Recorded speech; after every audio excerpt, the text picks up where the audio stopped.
I can't be a mother, can I? The words barely left her lips, but they seemed to echo in every corner of Duke Wynstan's private chamber. He turned slowly from the tall arched window. The fading light outlined his broad frame, golden and imposing. What did you say? His voice was controlled. But beneath it, something shifted. Erna stood in the center of the room, hands clasped tightly before her, as if holding herself together. I am carrying Lothar's child. The name hit him harder than any dagger could. Silence swallowed the room. Even the flickering candlelight seemed to pause. Shadows stretching across the walls. As if the chamber itself were holding its breath. Wynstan's heartbeat thudded in his ears. Louder than the world outside. Then she lifted her chin, meeting his gaze with trembling courage. And the child is yours. The words didn't echo. They settled. Heavy. Permanent. Outside, Westmore thrived under Wynstan's unshaken authority. Inside that chamber, power had just fractured. Duke Wynnstan of Westmore was a man who never lost control. He negotiated treaties without blinking. Dismantled rival houses without scandal. Ruled with measured authority, every decision precise, every silence deliberate. But this was not strategy. This was blood. Erna had never been meant to stay in his life. She was a winter alliance. A temporary truce wrapped in silk and diplomacy. And Lothar, his oldest, most relentless enemy, had used her as leverage. Or so Wynnstan had believed. How long have you known? He asked, low and steady. Since the snow began to melt, Erna replied, fingers tightening at her sides.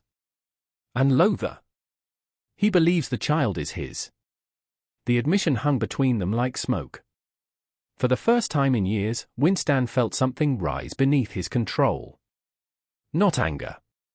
Fear. Before the story unfolds, subscribe and take your seat in the royal court.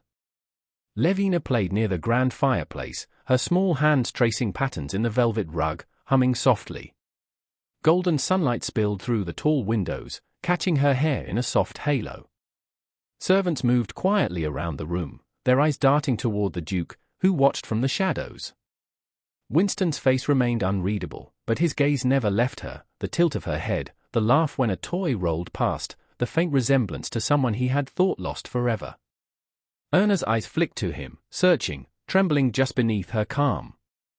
She had rehearsed every word, every gesture, but nothing could prepare her for the storm she now saw behind those controlled eyes. A messenger arrived, bowing deeply. The council requests your presence, your grace, he said. Wynstan's jaw tightened. Every whisper in the halls, every sidelong glance, pressed against him like a weight he could not shake. Levina giggled, unaware of the tension that filled the room. And in that laughter, Wynnstan felt it, a pull he had never known. Every gesture of this small, innocent child threatened to unravel the iron he had built around his heart. She was more than a secret. More than a claim. She was his. His chest tightened. His mind raced. And for the first time in years, power alone could not contain the storm rising within him. At dawn, Wynnstan walked the castle gardens, cold morning air brushing against his face as he struggled to order his thoughts. Erna followed silently, carrying Levina. The child stirred, tiny hands reaching toward a blooming rose, eyes wide with wonder. I never asked for this, Wynnstan said, low, measured, but something raw trembled beneath the surface. You did not ask for war either, Erna replied softly, steady, watching him, weighing every flicker of his reaction. Levina babbled happily about a bird at the fountain, her laughter light, carefree, untouched by politics or bloodlines. Wynnstan stopped, watching her. Every tilt of her head, every curve of her jaw, every gesture struck him with a chilling familiarity. Fear, disbelief, something unnameable twisted in his chest. He felt the room tilt slightly.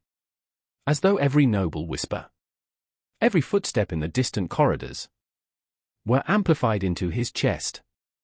The garden air, cold and sharp, could not touch the storm raging inside him. This is impossible, he muttered, hands tightening at his sides. Erna shook her head, calm, resolute. "It's the truth, Wynnstan. She carries more than your blood, she carries the weight of choices we cannot undo." Levina leaned forward, reaching for a falling rose petal. Innocence against the storm of realization, the contrast almost unbearable. He swallowed hard. The garden blurred. Every whisper in the castle, every alliance, every enemy move, everything now reframed by this one undeniable truth. Her laughter rang again, light, unknowing, a cruel, beautiful reminder of what could never be undone, and what he might never fully protect without surrendering a part of himself.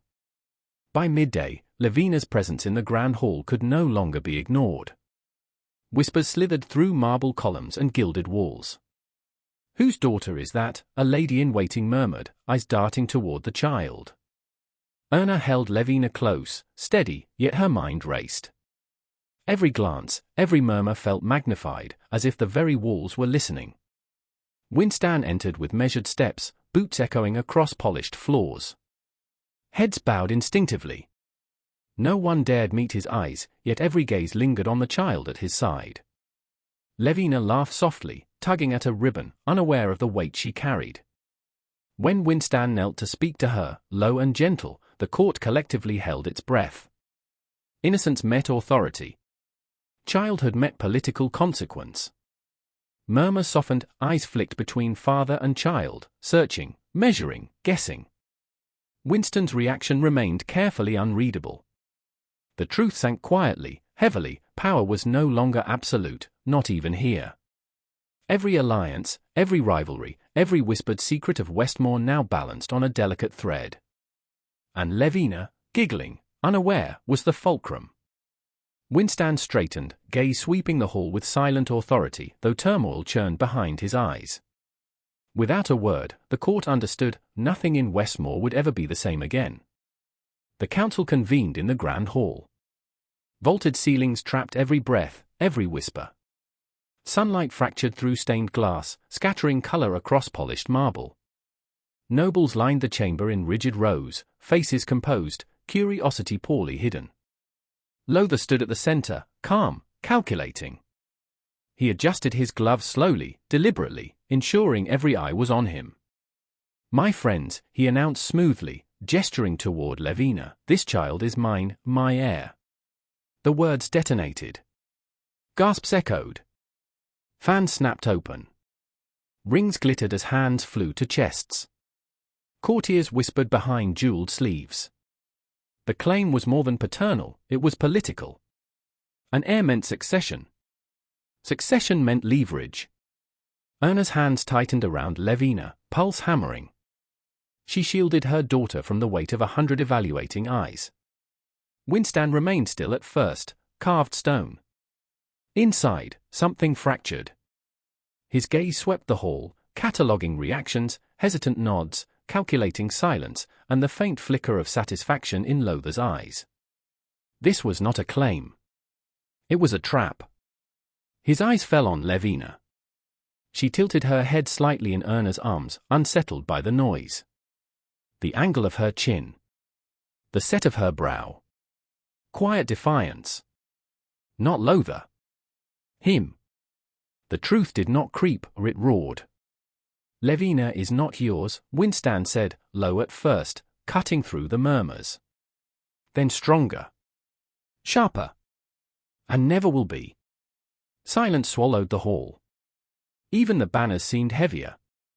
Lowther's smile faltered, just slightly, enough to betray him. Levina blinked, then smiled innocently, unaware that her very existence had redrawn the lines of power in Westmore. Wynstan's pulse thundered in his ears. He had faced assassins, dismantled noble houses, but this was exposure. Vulnerability before enemies. A confession unspoken. From this moment on, every alliance would shift. Every rival would probe. Every council session would return to one unspoken question. Who truly held the future of Westmore? For the first time in years, Wynnstan understood power alone would not suffice. Now, he had something to lose. Later that night, the castle sank into stillness. Corridors lay empty. Torches hissed, flames bending against drafts that whispered through ancient stone. Wynnstan stood in the private hall, shoulders squared by habit, not strength. His posture was rigid, yet his hands betrayed him, fingers flexing, curling into fists, bracing for impact. His reflection shimmered faintly in the dark window, a ruler carved by discipline, now fractured by doubt. Erna stood across from him, composed but pale, hands clasped tightly to steady themselves. "I should have known sooner," Wynnstan admitted at last, voice low, dragged. Regret was foreign to him. Erna stepped closer, searching his face. "You feared the child would be lost." His jaw tightened. "Yes." He exhaled slowly. "I have faced wars without hesitation. Signed death warrants without tremor. Yet the thought of losing her," his voice faltered. "It unmanned me." Silence stretched between them, intimate and fragile. Even the banners of Westmore seemed heavier. As if the fabric itself acknowledged the truth. Courtiers exchanged glances too subtle to name aloud. A quiet tremor running through the room. Like wind through the stone corridors. "The child needs a father," Erna whispered, dignity beneath the plea. Wynnstan crossed the room and knelt beside Lavina's cradle. She slept peacefully, lashes resting against her cheeks, one small hand curled near her face. He hesitated, this man who commanded armies unsure how to brush a fingertip across a child's palm. When he touched her, her tiny fingers curled around his. Something inside him broke open. The weight of duty pressed against his spine. The weight of love settled in his chest. The weight of fear lingered, sharp, humbling. "I will protect her," he said, voice steadying, resolve replacing doubt. "From enemies. From scandal. From consequence." He drew a soft breath. "Even from myself, if I must." Erna's composure cracked. A single tear slipped free. In that quiet chamber, beneath flickering firelight and the steady rhythm of a sleeping child, Wynnstan understood a truth no conquest had ever taught him. Power commands obedience. Fatherhood demands surrender. And for the first time, he chose it willingly. The next morning, Duke Wynnstan summoned his council to the Grand Strategy Chamber. Sunlight spilled across polished floors, glinting off marble and brass. Every noble, every advisor, every trusted hand knew the gravity of the gathering. Wynstan's expression was unreadable, but the intensity in his eyes left no doubt, decisions would be swift and final. "All guardians must be appointed immediately," he said, voice steady, carrying authority that brooked no argument. "Lavina's safety is paramount. Any oversight is unacceptable." The council nodded, notes scribbled, assignments delegated without hesitation. He walked the castle halls afterward, each step deliberate. Lavina's laughter floated faintly from a nearby chamber, softening the edge of his resolve. Wynnstan paused at a window, sunlight dancing across the gardens, imagining a future where his daughter could grow free from political schemes and enemy plots. Erna followed silently, observing him. The man who had ruled Westmore with iron and calculation was now tempered with something softer, something fiercely protective. Whispers traveled beyond the castle walls. Allies and enemies alike sensed the shift in power.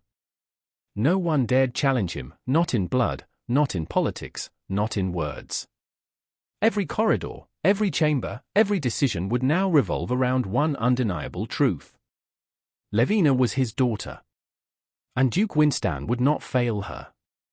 Every plan, every strategy, every alliance carried a new purpose, to safeguard her future. The weight of authority had never felt so personal, nor his devotion so absolute. Wynnstan entered the grand hall with deliberate, unhurried steps. The echo of his boot struck the marble like a measured drumbeat. Beside him, Erna carried Lavina in her arms, the child wrapped in soft silk, small fingers tangled in her mother's sleeve. Conversations died mid-sentence. Fans stilled. Goblets hovered halfway to waiting lips. Every noble in Westmore felt it. The shift in the air. The gathering of something irreversible. Wynnstan stopped beneath the vaulted ceiling, where banners of past victories hung like silent witnesses. His gaze swept the assembly, not hurried, not uncertain. He allowed them to feel the weight of his silence before he ever spoke. Today, he began, his voice carrying cleanly through stone and glass, I end every whisper that has stained these halls. A ripple of tension moved through the court. He turned to Erna. And then, with a slowness that transformed the moment from political to sacred, he knelt before Levina. A duke. Kneeling. Gasps were swallowed. This child, Wynnstan said, lifting his head, his eyes steady and unyielding, is mine. My daughter. My blood. My responsibility before God and crown. The words did not explode. They settled. Heavy. Undeniable. Final. Levina blinked at the sea of faces and reached curiously for the silver chain at Wynstan's collar. A soft giggle escaped her, bright, fearless, untouched by politics. The sound carried farther than any proclamation. Erna's breath trembled. Relief and awe warred within her as tears gathered silently in her eyes. Wynnstan rose slowly. But he did not rise the same man. He no longer stood as a ruler defending power. He stood as a father claiming legacy. Around them, nobles recalculated alliances in silence. The supporters lowered their eyes. The whispers that once thrived in shadow dissolved beneath open truth. Wynnstan did not threaten. He did not justify. He did not explain. He declared. And in that declaration, Westmore understood. Levina was untouchable. Not because she was hidden, but because she was claimed. Weeks passed in the quiet halls of Westmore Castle, each day a careful step toward something neither Wynnstan nor Erna had dared to hope for. Wynnstan spent his mornings with Levina, guiding her tiny hands over books of history, teaching her to curtsy, to speak with grace, to laugh without fear. Each lesson softened something within him that years of war and politics had hardened. The child's curiosity became a quiet remedy, a reminder that life could be more than strategy and dominance. Erna watched from the corridors, her gaze lingering on the transformation. Where once Wynstan's eyes had calculated advantage, they now measured patience. When he adjusted Levina's gown or steadied her on the castle steps, there was no pride in power, only the reverence of a father discovering his daughter. The court adapted. Whispers faded. Alliances steadied. But at the edge of the chamber, Lotha watched. He did not argue. He did not protest. He merely inclined his head. Very well, he said calmly. The words were polite. His eyes were not. And when he turned away, a faint smile touched his lips, patient, deliberate. Wynnstan saw it. And for the first time since claiming his daughter, he understood. Peace declared in a hall is not peace secured in a kingdom. Levina's laughter continued to echo through the corridors, weaving through banners and stone, warming spaces once ruled by suspicion. The castle itself seemed changed, less severe, less guarded. But warmth does not erase ambition. It only softens the moment before it returns. In golden afternoons, trust rebuilt itself in quiet gestures, shared laughter, gentle lessons, steady hands guiding small ones forward. A father. A mother. A child. United. And yet, beyond the castle walls, the game was still being played. Levina slept peacefully in the nursery, the soft glow of lanterns casting gentle shadows across the room. Her small chest rose and fell in a steady rhythm, her tiny hands curled beneath the covers. Wynnstan lingered in the doorway, posture relaxed yet purposeful, a quiet smile brushing his lips. For the first time, the weight of the dukedom felt light, softened by the presence of the child who had reshaped everything he thought he knew about power. Erna stepped forward, her eyes meeting his with a warmth that spoke louder than words. She placed a gentle hand on his shoulder, a silent acknowledgement of the man he had become. "You are more than a duke," she whispered, her voice steady, tender with unspoken emotion. He turned to Levina, tracing the soft lines of her face with a father's reverence. "Love made me a father," he said softly, the admission breaking through years of rigid control. "And that is the only legacy worth leaving." The castle was quiet. Outside, Westmore thrived under his careful governance, yet within these walls, a more profound truth had taken root. Power, influence, and titles could shift with the tides of ambition, but blood and love, the bond between parent and child, endured beyond time and circumstance. Erna squeezed his shoulder, a silent promise that they would face the future together. Wynstan's gaze returned to Levina, and for the first time, he felt wholly complete. The lanterns flickered softly, casting a golden glow over the room. And in that quiet, intimate moment, the story of Westmore's heir closed with a single, undeniable truth. He decided her worth in a moment. She redefined his in a lifetime.